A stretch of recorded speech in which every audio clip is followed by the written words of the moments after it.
Paano nga ba lumalim sa pagkaunawa ng Biblia? Ito na po yung huli nating talakayan patungkol po sa topic na ito. Magandang araw po sa bawat isa sa inyo. Welcome back to our 365 Daily Devotion Seminar Edition. So pinag-uusapan po natin dito yung covenants in the Bible. I hope nabuo na sa isipan natin yung mga covenants. At ngayon naman po yung pang-10, New Covenant Community Assembly of Christ or the Church. So, pag-usapan po natin yung church mismo. So, kahapon po, pinag-usapan natin yung Messianic. Ngayon naman po yung New Covenant Community. Now, pag tinignan niyo po ito sa screen, makikita niyo po rito yung kabuuan na po ng Biblia. Yung nakikita niyo na po na yan right now, yan na po yung kabuuan ng Biblia. From creation, fall, redemption, completion. Nandito na po tayo sa New Covenant Community. Dumadami na po yung people of God. At hindi lamang po limited sa Israel, kundi sa lahat ng mga bansa sa mundo. At yung paglagana po ng Ebanghelyo, magtutuloy-tuloy po yan. Lalo na po yung topic natin ngayon, pag-ibig. Walang hindi na nanalo sa pag-ibig. Ang pag-ibig na Kristo ang magwawagi dito sa mundo. Now, sabi po ni Jesus Christ, "A new command I give you, love one another as I have loved you." Now, bilang miyembro po ng Covenant Community, ang pinaka-pinagpapahalagahan po natin, yung pinaka-core values natin, ay yung pag-ibig ni Kristo. Ito po ang binigay ng Panginoong Jesucristo sa kanyang mga alagad. "A new command I give you, love one another," magmahalan kayo. "As I have loved you, so you must love one another." At yung standard ng pag-ibig mo sa kapwa mo, sabi ni Jesus Christ, hindi yung pagmamahal mo sa kanila, kundi yung pagmamahal ni Kristo, yun ang standard. You have to love people around you with the love of Christ. At mahirap po yan. Hindi po madali yan. Pero kailangan natin gawin. "As I have loved you, you must love one another. By this, everyone will know that you are my disciples if you love one another." Isang bagong utos ang ibinibigay ko sa inyo ngayon. Magmahalan kayo. Kung paano ko kayo minahal. Mga kapatid, yan po ang standards, yung pag-ibig ni Jesus. Gayon din naman, magmahalan kayo. Huwag mo nang subukin pang mahalin yung isang tao ng sarili mong pagmamahal kasi yung pagmamahal mo at pagmamahal ko, lahat yan palpak. Ang pagmamahal lang talaga ni Jesus yung totoo at kompleto at yun, sasapat. Kung kayo may pagmamahal sa isa't isa, makikilala ng lahat na kayo'y mga alagad ko. Now, ano po yung concept ng New Covenant Community? A New Covenant Community refers to the church or the people of God, those who have been redeemed by Jesus Christ and live under the new covenant established by His blood. It is the fulfillment of God's promise to write His law on the hearts of His people and to dwell with them through the Holy Spirit. So again, tayo po yung New Covenant Community, pinananahanan tayo ng Santong Espiritu. At dahil nananahan sa atin ng Santong Espiritu, maaari na tayong umibig. At yung pag-ibig po na yan po yung kautusan, yan po yung batas ni Kristo.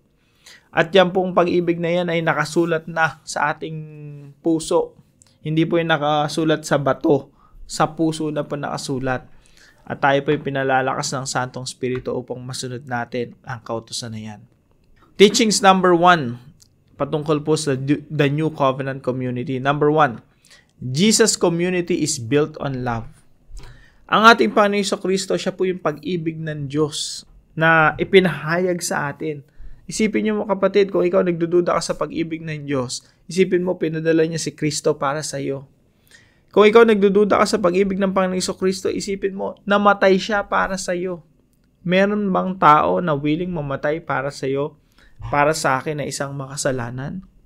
Yung Diyos, matindi talaga eh. Diyos siya, nagkatawang tao, namatay para sa atin.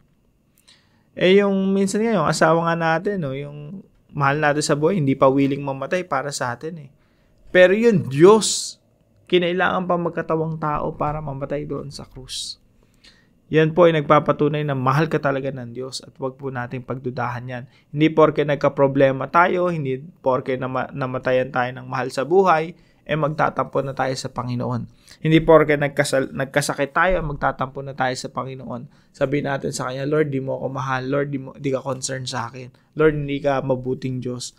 Minsan ganun lang, nagtatampo na tayo, pero isipin nyo, minahal tayo ng Panginoong Jesucristo by enduring the pain of the cross. At totoo po ang pag-ibig ng Panginoon, walang duda. Now, ang ating Panginoong Jesucristo, siya po ay pag-ibig na inihayag ng Diyos sa atin. At dahil po ang Panginoong Jesucristo ang unang nagmahal sa atin, at ang pag-ibig ng Panginoong Jesucristo, yan din po nagiging pundasyon natin para magmahal sa iba. A new command I give you, love one another. As I have loved you, so you must love one another. Kung paano ko kayo minahal, gayon din naman magmahalan kayo. Yan po yung community ng Panginoong Jesucristo. Kung wala kang pag-ibig sa kapwa mo, pagdudahan mo na baka wala ka sa komunidad ng ating Panginoong Jesucristo, sa pamilya ng Diyos. Dahil sa pamilya ng Diyos, meron pong pag-iibigan. Bagamat meron tayong mga alitan, hindi pagkakaunawaan, nagwawagi pa rin ang pag-ibig ng Panginoong Jesucristo. Jesus' community is built on love. Number 2, Jesus' love conquers the world. Yung mundo po, ang gusto po ng mundo, maghigante. Ginawa ka ng masama, gawan mo rin ng masama. Feeling mo na agrabyado ka, or napagsabihan ka, or meron kang narinig na hindi maganda, or nasaktan ka ng isang tao, ayaw mo nang pansinin. Yan yung mundo eh. Kahit sa mag-asawa, sa magkakaibigan, sa magkaka-churchmates, sa mga magkakatrabaho, nangyayari po yan. Yan yung pag-ibig sa mundo eh, yung mabilis mawala, mabilis maglaho, mahal mo lang kasi in good terms kayo, pero pag hindi na kayo in good terms, nawawala na yung pag-ibig. Now, ang pag-ibig po ng Panginoong Jesucristo, nananakaw po yan eh. Sasakupin niya talaga yung mundo eh. Kung merong paghihiganti sa mundo, magwawagi ang pag-ibig ni Kristo laban sa paghihiganti. Kaya po, kung tayo merong pag-ibig tayo ng Panginoong Jesucristo, meron tayong kinamumuhian, kinagagalitan, kinaasaran, ayaw nating makita. Pero kung meron tayong pag-ibig ng Panginoong Jesucristo, mamahalin natin yung mga tao na yun. At yung mga tao na yun na kinaasaran natin, madarama nila ang pag-ibig ng Panginoong Jesucristo. At sila rin, they will be conquered by the love of Christ. Kaya po, meron ka bang kaaway? Mahalin mo. Yun ang utos ng Panginoong Jesucristo. Love your enemies. Love those who persecute you. You pray for them. You do good things to those who hurt you. At sa pamamagitan ng pag-ibig na yan, sasakupin ng Panginoong Jesucristo kahit pa yung pinakamatitigas na mga puso ng mga tao. And number 3 po, Jesus' marching army is bound for victory. Yung church po, yung covenant, new covenant community, yan po yung marching army. Kumbaga kasundaluhan ng Panginoong Jesucristo yan na ang armas ay pag-ibig. Yan po ay nagmamarcha. At yan po ay mananakop talaga dito sa mundong ito. Magwawagi ang pag-ibig ni Kristo laban sa kasamaan. At ito pong pag-ibig ng Panginoong Jesucristo, ito po ay nakatakdang magtagumpay. Walang hindi magwawagi. Walang makakatalo sa pag-ibig ni Kristo. Isipin niyo po yung pinakamasamang tao. Ako, makukonsider ko yung sarili kong masamang tao. Pero tinalo ako ng pag-ibig ng Panginoong Jesucristo. Ginapi ako ng pag-ibig ng Panginoong Jesucristo. Kaya po ako ngayon naging Kristiyano. Ganun po ang gagawin ng pag-ibig ng Panginoong Jesucristo sa mga tao. Papakita niya sa mga tao na kung gaano kamahal ng Panginoong Jesucristo yung mga tao. At sila, once they feel the love of Christ, they will surrender. They will submit to Jesus Christ. At sabi po rito sa talata natin, by this everyone will know that you are my disciples if you love one another. Kung nagmamahalan daw tayo sa isa't isa, makikita ng mga tao sa mundo na tayo ngay mga disipulo ng Panginoong Jesucristo at sila rin na naisin nilang maging parte at bahagi ng pamilya ng Diyos. Now, paano po natin ito i-apply sa ating mga buhay bilang members ng New Covenant Community? Number 1 po, choose the hardest path, which is love. Yung pag-ibig po, yan po yung pinakamahirap na options. Yan po yung pinakamahirap gawin. Pag ikaw sinaktan ka, mas mabilis manakit, mas mabilis gumante, mas mabilis gumawa ng masama sa mga taong gumagawa ng masama sa iyo. Pero alam niyo po ba, ang pinakamahirap gawin? Magmahal. Yung ginawan ka ng masama, sinigawan ka, pinahiya ka, sinaktan ka, tas ang ibabalik mo pag-ibig, yan ang mahirap gawin. Kaya mga kapatid, wag po tayong maging mahina. Yung mahina kasi, yun yung mga taong pag sinaktan mo, mananakit din. Mahina yun, weak yun. Ibig sabihin, hindi niya kayang piliin yung mahirap gawin. Ang mahirap pong gawin, yung umibig. Ang taong umiibig, sila yung malalakas. Sila yung matatatag. Sila yung mga mature. Because they're choosing the hardest path, which is love.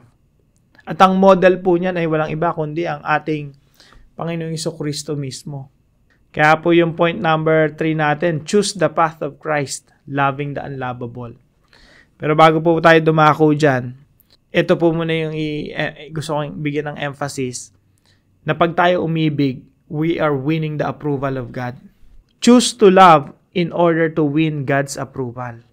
Kaya sabi po ng verse na ito sa Matthew chapter 5 verse 46, if you love those who love you, what reward will you get? Kung minamahal mo lang yung mga taong nagmamahal sa iyo, anong reward na matatanggap mo mula sa Diyos? Are not even the tax collectors doing that? Kung ang mga nagmamahal sa inyo, ang siya lamang ninyong minamahal. Mahal mo isang tao kasi, minsan kasi sa mga mag-asawa, no, sa girlfriend, boyfriend, madalas yun eh. Pag tinanong ng babae, bakit mo ako mahal? Ang madalas na isasagot dapat nung lalaki, mahal kita kasi maganda ka, mahal kita kasi maaruga ka, sweet ka. Puro mga positive characteristics dapat yung sagot. Pero actually, in reality, mas dapat magkaroon ng pag-ibig sa mga panahon na negatibo yung nakikita mo sa asawa mo o sa ibang tao. Yun po yung sinasabi ng verse na ito eh. Mas kinakailangan ng pag-ibig lalo na kapag mga negatibo ang mga nakikita mo sa ibang tao.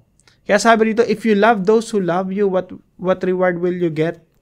Kung ang mga nagmamahal sa inyo, ang siya lamang ninyong mamahalin, anong gantimpalang inyong maaasahan? Minamahal mo lang kasi minamahal ka rin. Paano pag negative na? Paano pag masungit na ang sama na ng ugali? Yung mga tao na yun, pag minahal mo, yun ang may approval ng Panginoon. Yun yung talagang malulugod si Lord. At merong gantimpala yun. At pangatlo po, choose the path of Christ, loving the unlovable. Magkakarugtong po itong mga applications na ito. Mahalin natin yung mga hindi ka mahal-mahal. Mas higit na kinakailangan magmahal sa mga panahon na yung mga tao sa paligid mo, ang hirap mahalin. Ang hirap gawan ng kabutihan kasi ang ginagawa nila sa iyo, hindi maganda. Sa mga panahon na yon, mas lalong kinakailangan ng pag-ibig. At yan po ang modelo ng Panginoong Jesucristo. Noong mga panahon na hindi tayo kamahal-mahal, minahal tayo ni Kristo. Sabi nga ron sa Romans chapter 5 verse 8. Tingnan natin, sulat natin dito. Romans chapter 5 verse 8, ito po ang sinasabi. But God demonstrates His own love for us in this. While we were still sinners, Christ died for us. While we were still sinners, yung mga panahon na makasalanan pa tayo, yung mga panahon na masama yung ginagawa natin, yung mga panahon na hindi tayo kamahal-mahal, Christ died for us. That's the time God demonstrates His own love for us. Kaya po, yan po yung path ng Diyos path ng Panginoong Jesucristo. Yung mahalin ang hindi ka mahal-mahal. Yan po yung model natin. And I hope maisabuhay po natin yan bilang membro ng covenant community of the Lord Jesus Christ. Now, para po sa ating discussion, who do you need to show love to right now? Sinong tao ang dapat mong pakitaan ng pag-ibig right now? Pag-usapan po natin yan sa ating mga discussion groups at i-apply talaga natin, no? Pakitaan natin ang pag-ibig ng Panginoon, yung mga tao sa paligid natin. Samahan niyo po ako sa panalangin. Father, thank you for making love the foundation of your kingdom. Teach me to love like Jesus. To love when it's hard. To love without expecting anything in return. And to love even those who hurt me.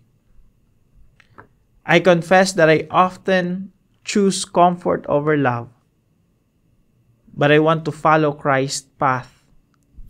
Help me to see others through your eyes and love with a heart that reflects yours. Strengthen me when I feel weak, and remind me that your love has already conquered the world. May my life be a witness to the victory of Christ. In Jesus' name, amen and amen.